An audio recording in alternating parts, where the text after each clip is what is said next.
I'm giving you the tools, right? I'm giving you the sandbox. I'm setting the table for you, but it's up to you to decide what you want to eat. Master Chief is human.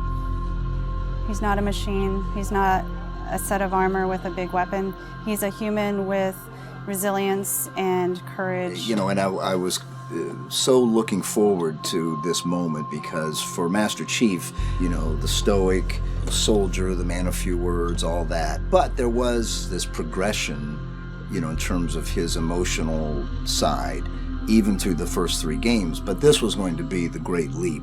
What happens when that soldier starts to discover his humanity? We had to create a situation that was going to knock him out of his comfort zone. The Master Chief has settled into this comfort zone of being the hero. You know, it's interesting. Early on, we talked about the hero's journey, and like, how do you have a hero's journey when he's already a hero? What are the sacrifices that you need to make in order to preserve something as precious as humanity? The journey is the important part. The growth is the important part.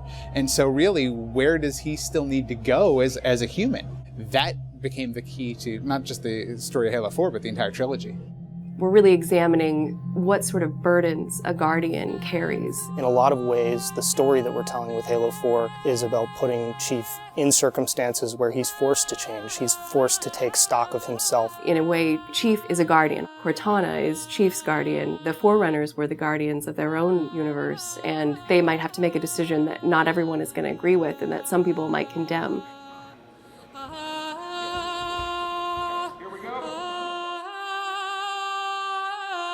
It's almost like you're a little kid and you're just playing make-believe again. So you imagine everything.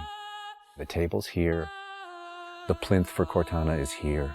There's a window here. Ready, go.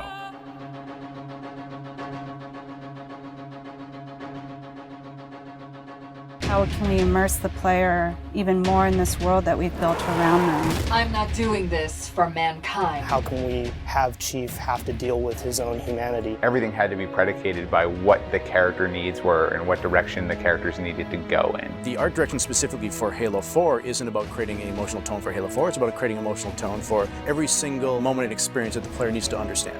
Similar to movie Set is that, you know, we build what we need to see. We can't look too far this way, it starts to fall apart. But back in here, things are looking good. Film is like, I'm going to create something and it's going to be awesome and I'm going to polish it and I'm going to own it, but I'm going to share it with you, which is very different than game storytelling, which is I'm going to give you all the tools, I'm going to give you all the possibilities, and it's up to you to discover it.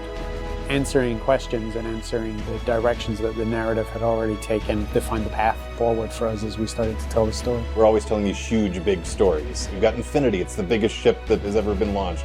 We've got Requiem, which is like the biggest Forerunner artifact we've ever found. But in the middle of all of that, we've got this very small personal story between Master Chief and Cortana.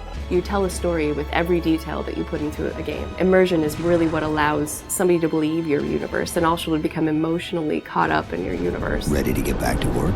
I thought you'd never ask. How do we make sure the sights and the sounds and the things that they're feeling as a player inhabiting that suit really comes through more clearly? And you know, technology has allowed us to do that with much higher fidelity than back in the CE days. Okay, so those are definitely bigger ones. Yeah, those start to get. Just because we've got more people. Let's roll video. Yeah. So this will be just video and audio only, no face, no mocap. In that case, you won't mind if we return the favor. As we design these things, we put together the best plan. Until it actually touches an actor, it lacks humanity. Having the ability to work with the actors on stage, capturing their face, body, and voice at the same time, really gives us an opportunity to create an immersive experience for the actors. Working at Giant, we can have at least 8 actors in the same volume at the same time. So the objects that they're acting around and the people that they're acting with, against, through, and toward are there in the scene with them, and it makes a huge difference. We sent out a breakdown for the characters and how we wanted them to feel. We ended up getting 80 or 90 submissions back through our casting team. Casting for the Master Chief is tough. You need a performer that has a really raw physicality to him, and yet he has to, within the confines of this suit, be able to relate and relay emotion. I like to express myself. I freely do it. I wholly do it. I enjoy it. And so pulling back on all of those instincts is what's required to play him. Imagine that translating to a 3D model with huge armor and making sure the personality of Chief's movement comes through that armor was really critical. And that really came down to Bruce's acting, his physical stature, and really his physicality as he went through all of the performance. You'll never see his face or hear his voice, but all of the other actors that are playing off of him have received so much from him in their performances, and I think that they would all agree with that.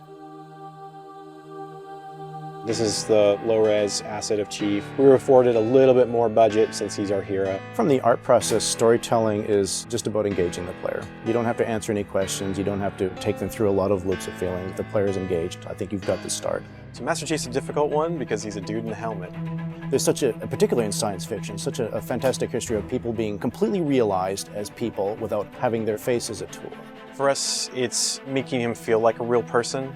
We have a nude male sculpt, and then from there we sculpt it on physically a tech suit. And on top of this, guys, when we spend time just doing all the details and trying to add some of that functionality, even little bits here and there like Braille, and this just reads 117. I think it's connected to having even more modern visual flow when it comes to his lines, his design, the way you follow the outline of Master Chief. Trying to put it into an area where it feels realistic, that it feels kind of tankish. What do you think of a tank? You think square, you think metal, there's some wear and tear on the edges. So those things we want to grab, put them on the Chief so it communicates that. The fingers are missing here on these. They have armor caps that come on, but he doesn't have armor caps on his trigger finger or thumb finger so that he could have more tactile sense when he's shooting and loading his weaponry. The last thing we just changed was his visor. His visor picks up the elements based on the room that he's in. We want to take every inch of the character to tell a story as much as we can. Above all, he still needs to connect to the player and they still need to understand him as being that character. It's somebody who's been very loved over the last 10 years.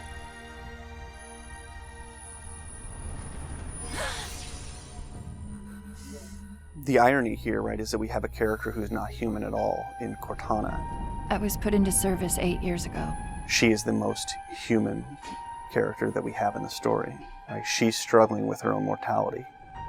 AIs deteriorate after 7, Chief. That's something that everybody struggles with. That's the most, human it gets. If we can just get back to Earth and find Halsey, she can fix this.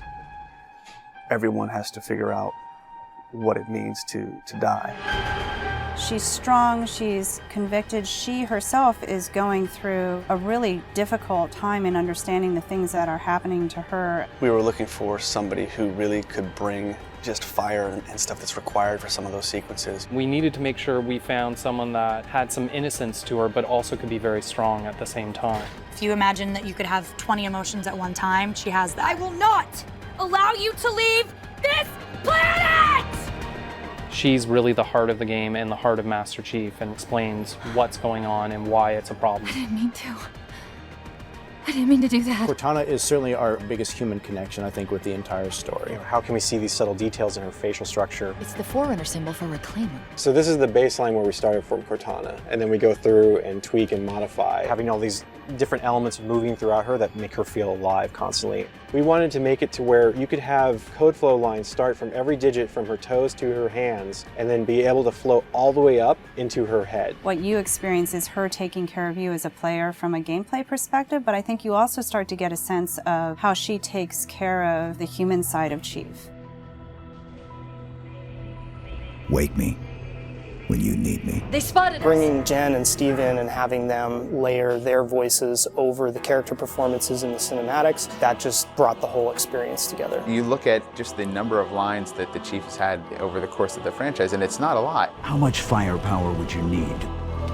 And yet people will immediately call you out on the Master Chief's voice being something very distinctive and important to them. The funny thing is that they've had this off-screen chemistry because they didn't actually meet until last year. Not only is this the first time they've ever sat together on a panel, this is the first time they've ever been in the same room or even met. So seeing them meet and seeing them have that chemistry in real life and seeing how they acted together in scenes just felt like we just missed this opportunity for all these years to actually get them together and get something even more memorable and more exciting out of them. In the beginning, they were great choices for those characters. You know, Steve has this very stoic personality that comes through in his few words. The same way Jen's voice is confident and it's strong, but it can also be playful.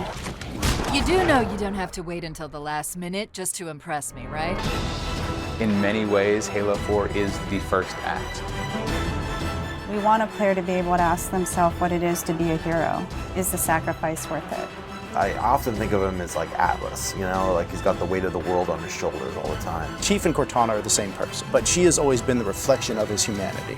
People don't play Halo to watch a soap opera, and yet you don't want to just be kind of pulp. To me, it's a natural progression of this story, and it takes this relationship to the place it should go to.